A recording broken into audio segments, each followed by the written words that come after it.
Alright everybody, welcome, Naughty Prez here, doing a little extra video here. I don't normally do stuff like this, but it just felt like fun, honestly. That's just it. I'm doing a Kingdom Hearts tier ranking list.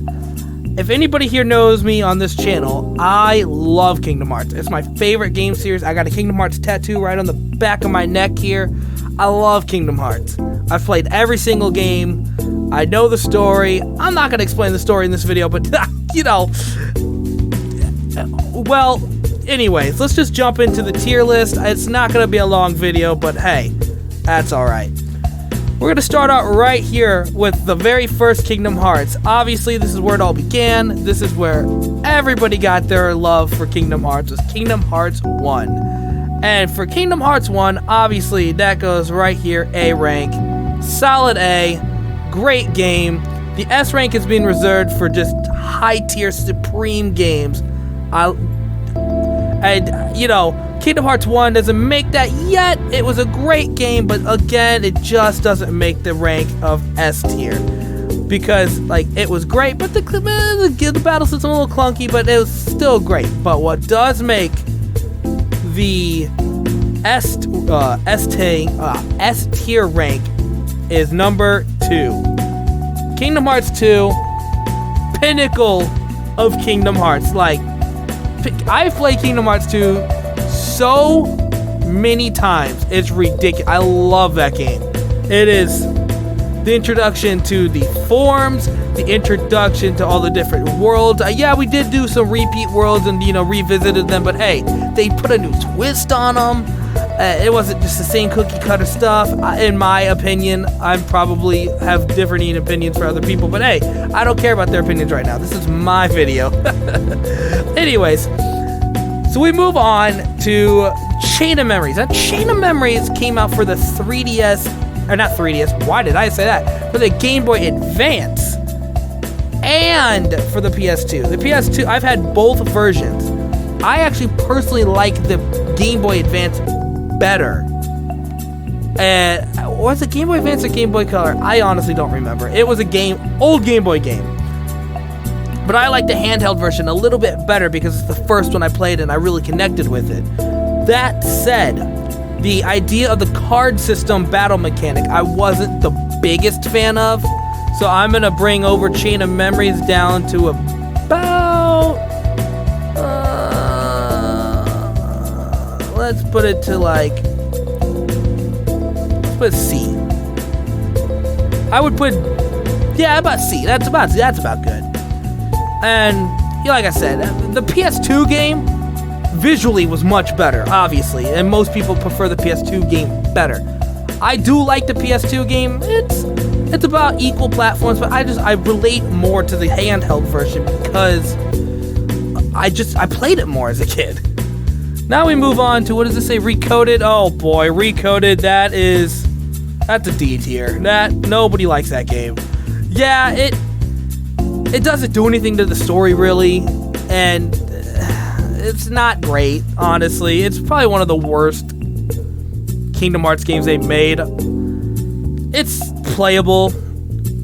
It doesn't move the story forward, and honestly, if you never played it, you're not missing much. That's why in the remakes and the remastered and all that stuff, they turn them into movies because nobody wants to replay those games.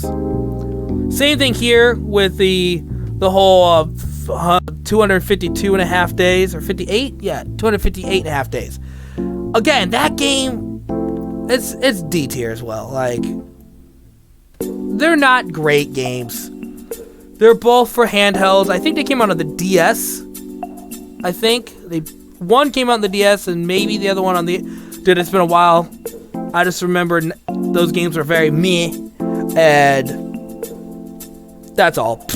There's not much. It tells Roxas' story, which is cool. Roxas is one of my favorite characters, but it's kind of bland, and they're just not very fun to play. But Birth by Sleep, that's an A rank. I don't know. That actually might be... Dude, that's S rank.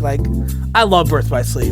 Not as good as Kingdom Hearts 2. That's still top tier, number 1 S rank. But, dude, Birth by Sleep is second. I love Birth by Sleep. Love Birth by Sleep. Birth by Sleep introduces Aqua, Vin, and Terra. 3 cool-ass characters. It talks about the beginning of Kingdom Hearts. Oh, man. Well, at the time, it was the most recent Kingdom Hearts stuff. But story-wise. But I love those games. I could replay them. I have replayed them so many times. And that shows the origin of Xehanort. It's so cool. If you haven't played those games, I highly recommend it. Then we go to the controversial Dream Drop Distance. Now, Dream Drop Distance, I love this game. Most people don't like it. That's why it's A rank. It's higher than the original. It's in 3rd place in my opinion. Most people do not like this game. I know a certain person in my life who absolutely fucking hates this game. I'm not gonna call him up, but he knows who he is.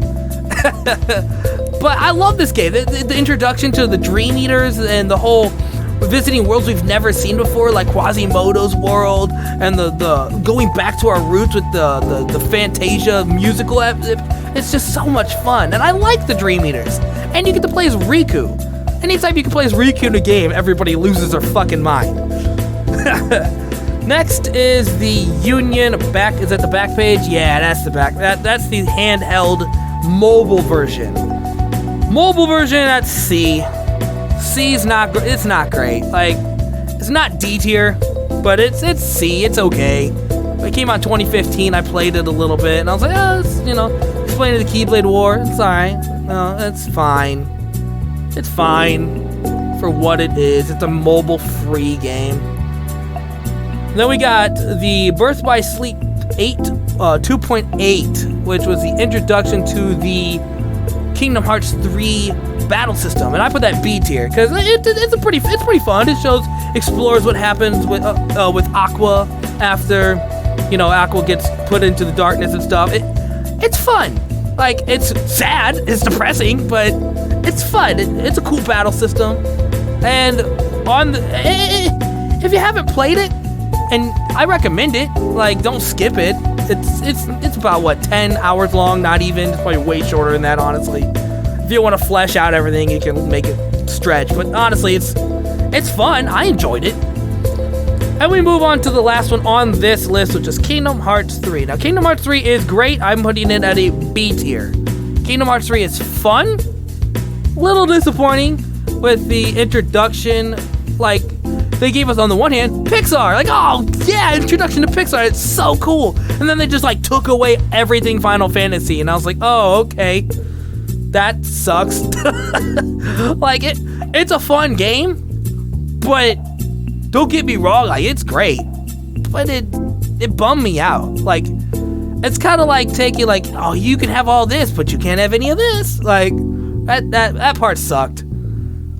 And the last one on this video, it is not on this tier list because it is more recent. I don't think this one has it on the tier list.